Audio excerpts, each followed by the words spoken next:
continued our journey through the Holy Land. We were able to stay at a guest house in Tabgha. It was right on the shore of the Sea of Galilee.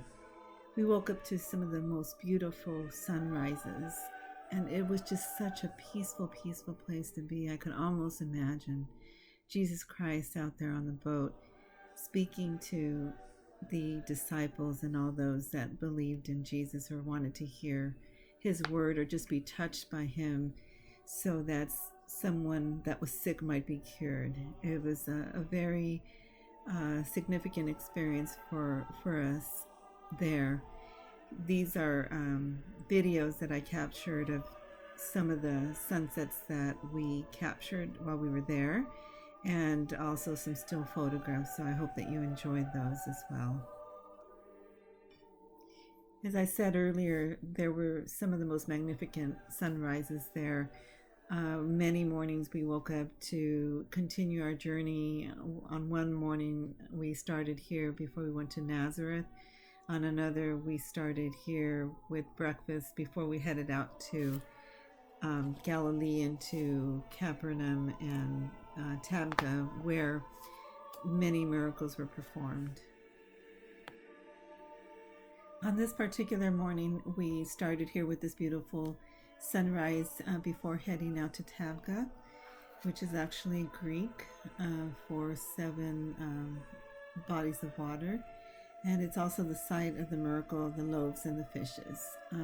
We continued on to visit the shore of the Sea of Galilee, where Jesus appeared to his disciples after his resurrection. Then we continued to Capernaum, which is the home of the Lord during his ministry. We recall while we visit there many, many miracles and visit the synagogue where he actually taught. Then we visit the Mount of Beatitudes that's on the shore of the Sea of Galilee, remembering the Sermon on the Mount. And then we ended our day by taking a scenic boat ride on the Sea of Galilee. Jesus spent most of his ministry around the Sea of Galilee, on the shores of Galilee, and out on the water. And when we travel this route that Jesus walked from Nazareth to Capernaum, we can see the beauty of what he inspired him. Events in the life of Jesus that are associated with this route that takes us from Nazareth to Capernaum include the healing of the leper from Mark, and the disciples plucking the grain on the Sabbath, also from Mark. And then there are many parables from Matthew 13. The lake itself is shaped like a harp, and it's about 12 miles long and 7 miles wide. It's actually a reservoir for the state of Israel, and its level is always dependent on the winter rains and the melting snow from Mount Hermon. On December 6th, we arrived in Tabgha. Tabgha meaning in Greek 7 springs, and you can actually see the water from them in this little conduit that runs along the highway. These conduits of water are salty, and they're not actually allowed to flow into the sweet water of the Sea of Galilee. This is also the site of the primacy of Peter in John's Gospel and the multiplication of loaves and fishes in the synoptics. During the primacy of Peter, as you'll remember, Peter was out fishing with another apostle, and they had been unsuccessful in catching any fish. And then Jesus asked them to cast their net again on the other side of the boat. And Peter was a little cynical about it, since he had tried and tried to no avail. And so he does as Jesus asked him to do, cast the net. And to his surprise, they capture hundreds and hundreds and hundreds of fish. Jesus then says, "Do you not believe in me? Well, not only will you be fishers of fish, you will now be fishers of men," which means that they will be disciples of the Lord in ensuring that he gets the word out. And actually, Peter becomes the first pope of the Catholic Church. The other miracle was the multiplication of loaves and fishes, and that is when there were a few loaves of bread and a few fish, and they were able to feed the multitudes and still have several baskets of fish left over. And all this is here in Tabgha and its surrounding areas. So we're able to visit a couple of those chapels. You'll see those depicted here before we board our boat to venture onto the Sea of Galilee.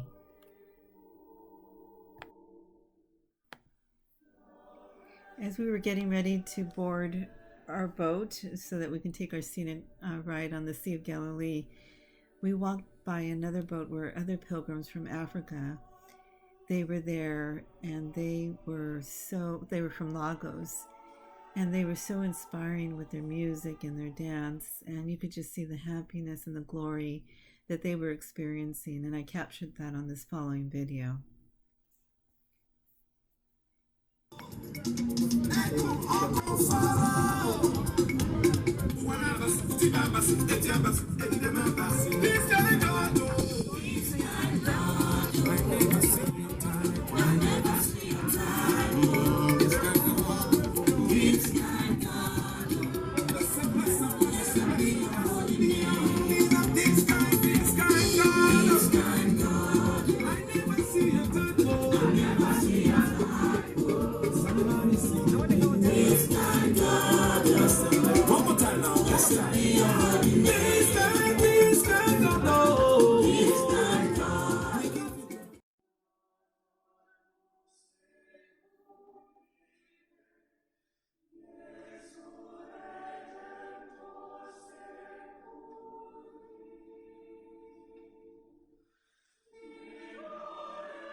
This is the Church of the Beatitudes above the Sea of Galilee.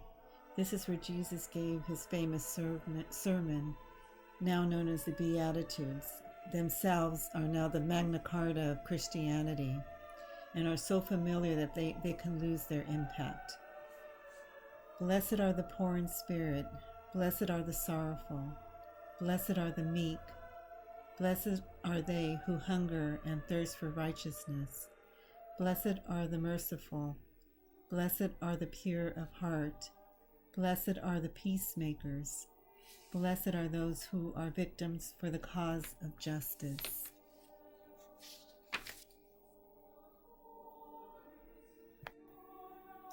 We spent some time lingering around the shoreline of the Sea of Galilee, reflecting upon the many works and miracles of Jesus.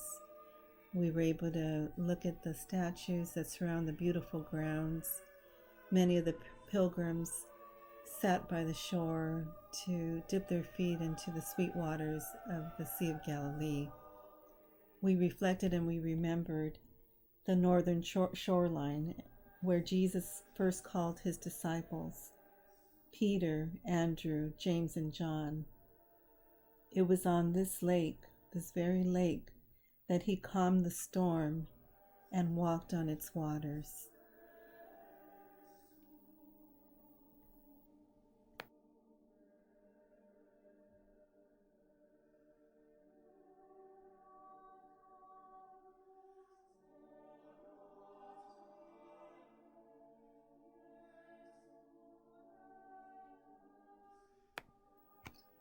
We now enter the town of Capernaum, which is actually pronounced Capernaum. Capernaum means town, the town of Nam, Capernaum, but however we pronounce it is correct. This is certainly where Jesus lived here with Peter, and worshipped each Sabbath in the synagogue. As we enter the town of Capernaum, we see Father Martinez's statue of St. Francis reaching up to the brother's son.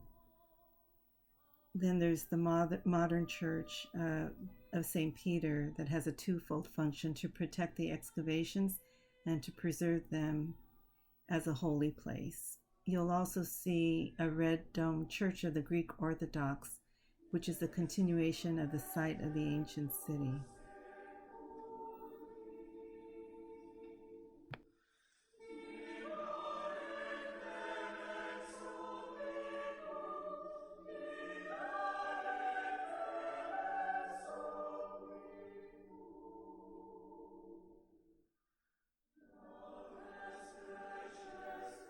The local stone is black volcanic basalt.